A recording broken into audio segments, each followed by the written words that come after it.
Boa noite, meus irmãos. Estamos aqui mais uma vez fazendo o estudo para nossas reflexões e poder, de alguma forma, colaborar na divulgação da doutrina espírita, para que a gente possa harmonizar os nossos pensamentos, os nossos sentimentos, poder ter uma fala realmente proveitosa. A gente vai fazer aqui uma leitura de um livro, Abrigo, psicografia de Chico Xavier pelo Espírito Emmanuel.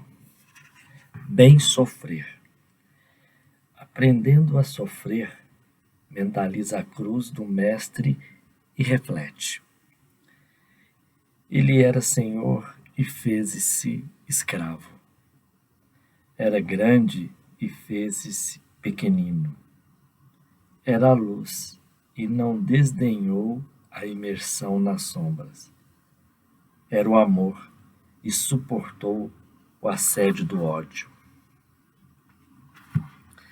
Quem o contemplasse do pó de Jerusalém, no dia da grande flagelação, de certo identificá-lo-ia à conta de um delinquente em extrema penúria. As pregações dele haviam encontrado a sufocação do sinédrio. Sua doutrina categorizava-se por abominável heresia.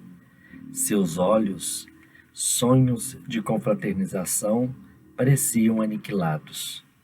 Seus beneficiários e companheiros vagueavam desiludidos.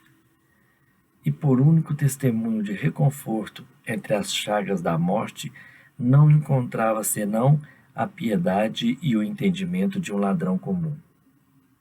Mas quem fixasse com Cristo a multidão do alto da cruz, reconhecer-se-lhe-ia a condição de herói vitorioso, porque para o seu olhar a turba fanática não passava de vasto rebanho, de irmãos necessitados de auxílio. Ele viu naqueles que o cercavam a ilusão da ignorância e percebeu todas as falhas dos perseguidores, à maneira de moléstias do espírito, sob a máscara de dominação e falso triunfo.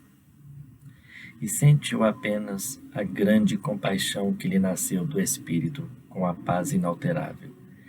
Se nos propomos a bem sofrer, procuremos anotar no cimo de nossa cruz aqueles que jornadeiam conosco, carregando madeiros mais pesado que os nossos, acendendo a fraternidade no próprio coração, a fim de que não estejamos órfãos de entendimento. Compadece-te e auxilia a todos para o bem. Compadece-te daquele que se acha no oásis do lar, entronizando o egoísmo, e compadece-te daqueles que, por não possuí-lo, comprazem-se na revolta. Compadece-te dos fortes que oprimem os fracos e dos fracos que hostilizam os fortes. Usa o tesouro que o Mestre te confiou por bênção de bondade ao longo do caminho, e serás amparado por aquele a quem amparas, tanto quanto serás curado pelo doente a quem socorres. Do madeiro de sacrifício, Jesus nos ensina a buscar o bem, as bem-aventuranças. Para bem sofrer, é preciso saber amar, e amando qual Cristo nos ama, encontraremos na terra ou no mais além a luz interior que nos reunirá para sempre a perenidade da vida triunfante.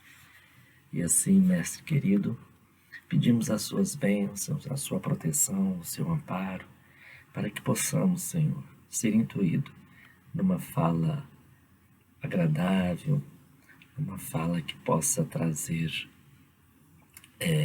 felicidade, alegria, né? E, enfim, Senhor, permaneça conosco, agora e sempre, que assim seja.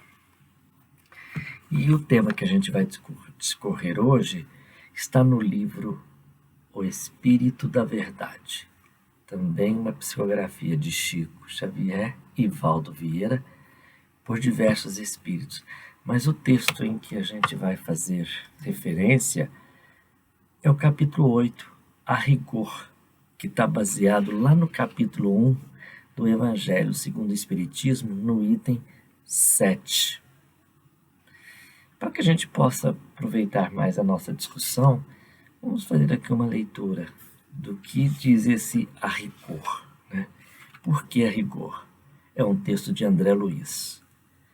Espírito Santo, falange dos emissários da providência, que superintende os grandes movimentos da humanidade na terra e no plano espiritual.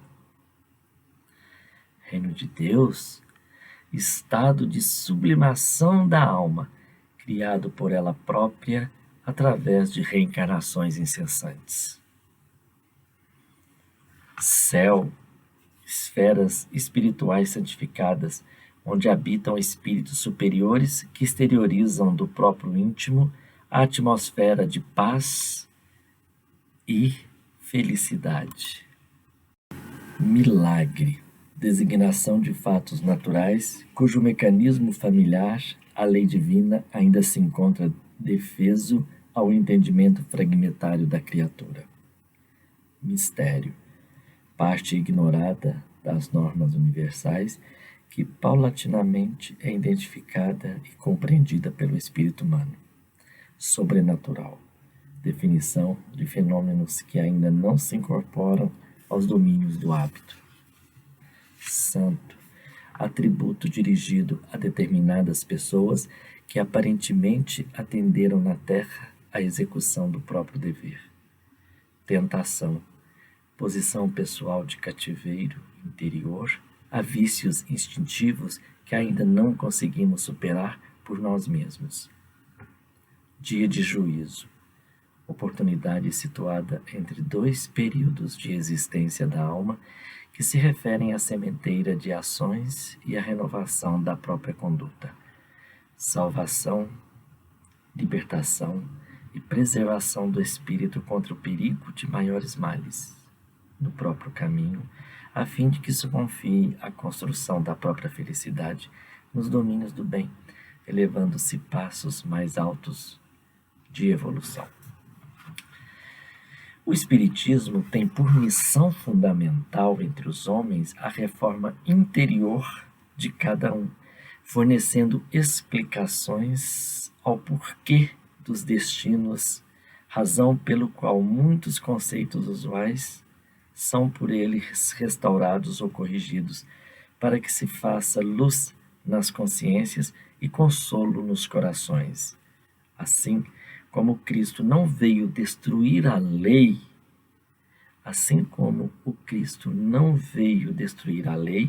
porém cumpri-la. A doutrina espírita não veio desdizer os ensinos do Senhor, mas desenvolvê-los, completá-los e explicá-los em termos claros e para toda a gente, quando foram ditos sobre formas alegóricas. A rigor, a verdade pode caminhar distante da palavra com que aspiramos a traduzi-la. Renove, pois, as expressões do seu pensamento e a vida renovar-se-lhe-á inteiramente nas fainas de cada hora. Pois bem, o que André Luiz aqui nos chama a atenção? Ele vem nos chamar a atenção lembrando-nos de que Moisés, quando veio à Terra, ele trouxe consigo, no seu caminhar, duas leis, né? Ele promoveu a sua própria lei, a lei dos homens, que era necessária para que a sociedade pudesse caminhar, pudesse se encontrar, né? Pudesse viver socialmente juntos, né? E uma outra lei que ele concebeu no Monte de Sinai, que é a lei dos 10 mandamentos, né? Então, Jesus, quando veio ao nosso encontro, ele não veio destruir essas leis, mas veio sim tentar nos ensinar o que de fato essas leis queriam dizer aos homens. Porque na época de Moisés, a sociedade tinha um certo entendimento. Já quando Cristo esteve entre nós, o entendimento já era outro. Então Cristo nos disse: amai-vos uns aos outros como a si mesmo. Então, quando ele diz isso, já cumpre quase que os 10 mandamentos de Moisés. Porque quando o homem ama um ao outro, quando ele aprende a amar, aprende a exercer a fraternidade, a solidariedade, ele está cumprindo os 10 mandamentos. Porque ele não está desejando a vida do outro, ele não vai matar o outro, ele não vai roubar, ele não vai cobiçar as coisas alheias. Então, ele de uma forma mais consciente, mais racional, ele vai respeitar essas leis. Porque essas leis, esses mandamentos que foram concebidos no Monte Sinai, são eternos, são leis divinas, são imutáveis. São leis que regem até hoje. Porque são proibições que para o nosso código moral, o nosso código de vida atual, a gente não conceberia infringi-las. Ao passo que as leis mosaicas relacionadas à matéria, relacionadas à sociedade, essas sim foram mudando de acordo com a evolução da sociedade, de acordo com a necessidade, de acordo com o progresso. Como hoje as leis, né, vão modificando conforme o progresso científico, tecnológico, conforme a necessidade da sociedade, para que ela possa interagir e viver em harmonia, em equilíbrio, em equidade. Então, essas leis dos homens, essas leis sim, são leis que vão progredindo de acordo com o progresso da humanidade. Mas as leis que o Cristo nos ensinou, que é a lei de amor, de caridade, de fraternidade, de solidariedade, essa é imutável. Nós vamos ter que aprendê-la, a exercê-la diuturnamente, né? Sempre. E é um aprendizado árduo, porque muitas vezes a gente acha que já sabe, acha que já está praticando, mas, no entanto, estamos falhos na execução desses princípios básicos, né? Que é o amor uns para com os outros, né? Que é exercer verdadeiramente, de coração aberto, aquilo que Jesus nos mostrou que é essencial para a evolução do nosso espírito. Porque enquanto não houver um progresso material e espiritual concomitantemente, um lado a lado, a Terra não terá progresso, a Terra não terá a sua evolução, né? Como nos diz Emmanuel, ela não passará para o período de regeneração, porque não há um progresso humano para isso. Não será uma coisa material. Na verdade, o que vai ter que evoluir, o que vai ter que modificar, somos nós que aqui habitamos, tanto na esfera material quanto na esfera espiritual. Então, Jesus também nos trouxe esse ensinamento, que é necessário que o homem, em espírito, progrida tanto quanto materialmente. Não há como progredir só um lado ou outro. Para que a Terra possa evoluir, é necessário que haja um progresso tanto espiritual quanto material.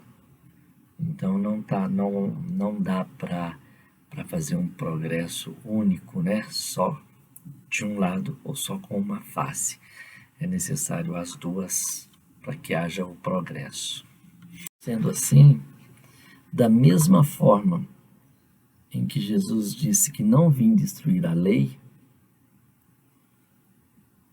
ele veio aprimorá-la, veio adequá-la para uma modernidade conforme era o seu período. Ele também nos diz que naquela época ele não poderia dizer tudo, porque ainda a sociedade, os homens daquela ocasião, não teria como entender tudo o que ele pudesse mostrar ou desvendar do mundo espiritual.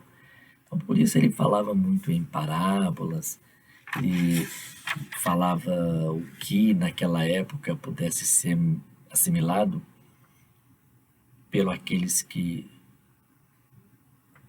viviam com ele, né, naquele período. E a gente percebe então que veio um consolador prometido, que é o Espiritismo. E o Espiritismo também não veio contradizer, né, como diz Emmanuel no seu texto, né, como diz André Luiz, né, no seu texto, ele não veio contradizer nada de que o Cristo disse, muito menos das leis divinas trazidas por Moisés. Ele veio simplesmente mostrar, né, como o homem pode fazer para evoluir e retornar ao mundo espiritual melhorado. Então ele vem nos mostrar bases ou leis que faz com que o homem possa melhorar, atender às suas necessidades íntimas e espirituais, ao passo que ele vá progredindo lentamente, então através de reencarnações, através de várias idas e vindas, é que ele vai progredindo. E isso a doutrina nos mostra claramente. Então, da mesma forma em que a gente vai tratar das leis, né,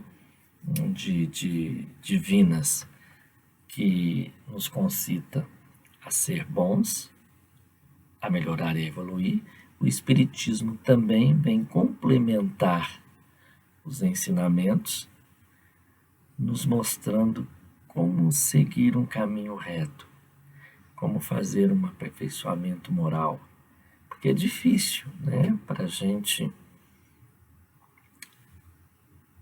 retornar ao mundo espiritual melhor,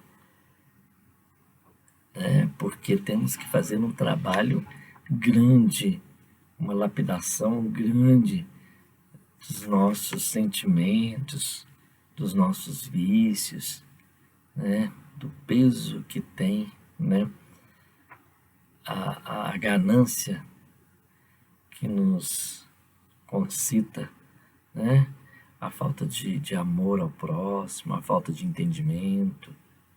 E isso são coisas que a gente tem que trabalhar sempre, né?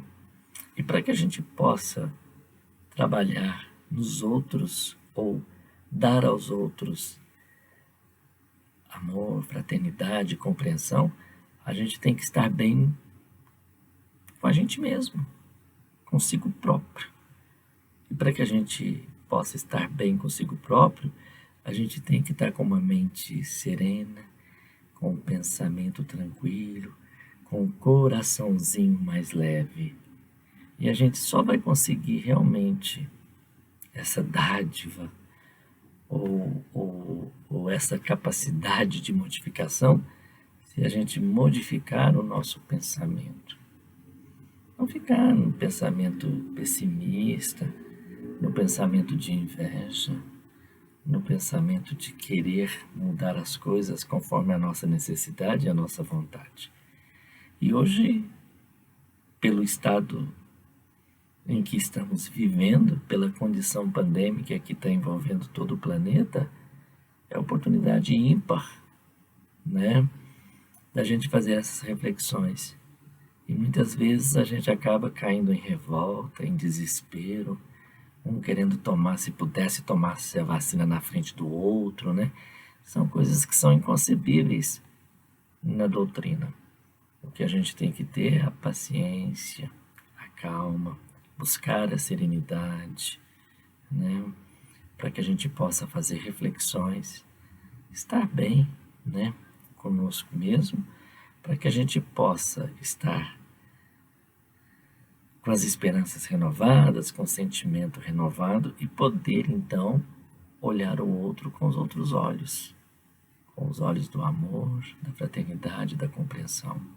Aprender a ouvir, aprender a escutar, porque não é fácil. Se a gente for atender às nossas ansiedades, às nossas tribulações do dia a dia, a gente acaba por não conseguindo ouvir, conversar, fazer reflexões.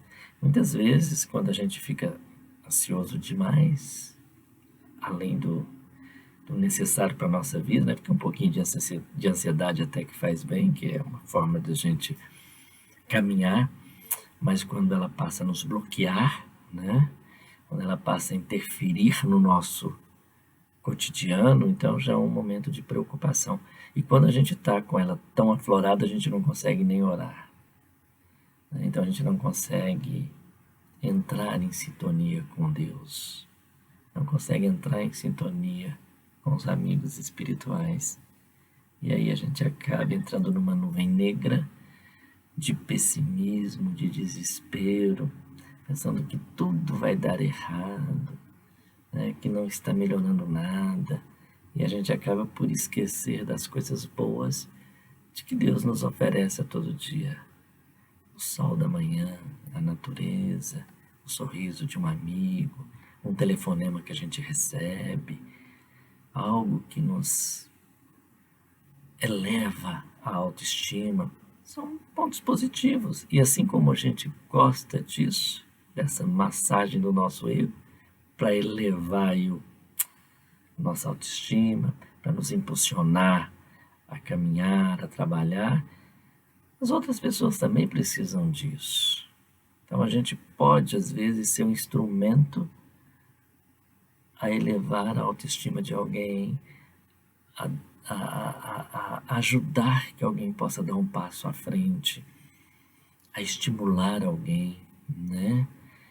A dar esperança com uma conversa, com um sorriso, né? Porque às vezes a gente pensa que somente com as coisas materiais a gente consegue resolver questões alheias. E muitas vezes uma palavra, um cumprimento, né, a gente consegue amenizar às vezes alguma dor. Então a gente tem que fazer essas reflexões, né, dessas leis divinas que nos envolvem, que nos cercam a todo momento, né? São leis que fazem a diferença no nosso dia a dia, no nosso proceder, no nosso caminhar, né? Então a gente lembra que Jesus deixou bem claro que ele não veio destruir a lei. Pelo contrário, ele veio complementar, veio traduzir para que a gente possa entender esses códigos divinos e poder não errar, não ser penalizado e encontrar, né, dias melhores quando estivermos desprovidos dessa matéria, quando estivermos no mundo espiritual.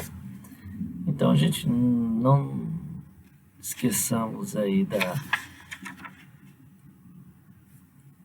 das lições, né, que esse texto nos traz com tanto entendimento, que a doutrina espírita é uma doutrina de amor, é uma doutrina crística.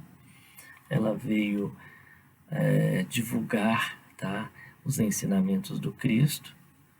Ela veio nos dar um entendimento melhor daquilo que o Cristo nos ensinou, para que possamos então caminhar, né? Cada dia com a capacidade de melhorar as nossas ações em todos os momentos. Então eu deixo aqui o meu abraço, deixo aqui a minha gratidão, né, por estar falando algo tão importante para nós, algo que nos faz refletir, né, e ao mesmo tempo falar sobre a doutrina, que é um ideal de amor, que é um ideal de consolo e que tanto nos ajuda, né, a passar por esses momentos de dor e também nos ajudam a nos elevar ainda mais nos momentos também de alegria. Então que continuemos aí firmes dentro dessas leis, não infringindo os códigos e continuar a nossa caminhada. E assim, né, a gente tem que encerrar agradecendo a Deus, né, por tudo que Ele nos concebe, pelo trabalho que Ele nos proporciona, pelo alimento que Ele coloca à nossa mesa, pelo sol que brilha no céu,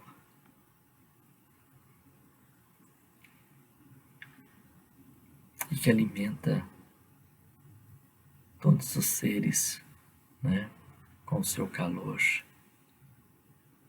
pela saúde que Ele nos oferece a cada dia, pelos amigos, pela capacidade que Ele nos dá de progredir sempre. E assim, Mestre, pedimos as suas bênçãos, a sua proteção e a sua paz. Fique conosco, agora e sempre. Que assim seja. Graças a Deus, graças a Jesus. Fica aí o meu abraço a todos do Fraternidade. Fica o meu abraço a todos os irmãos. E não percamos a fé. Sigamos firme. Que tudo passa. Essas coisas também passarão. Que Jesus nos abençoe, agora e sempre. E que assim seja. Graças a Deus.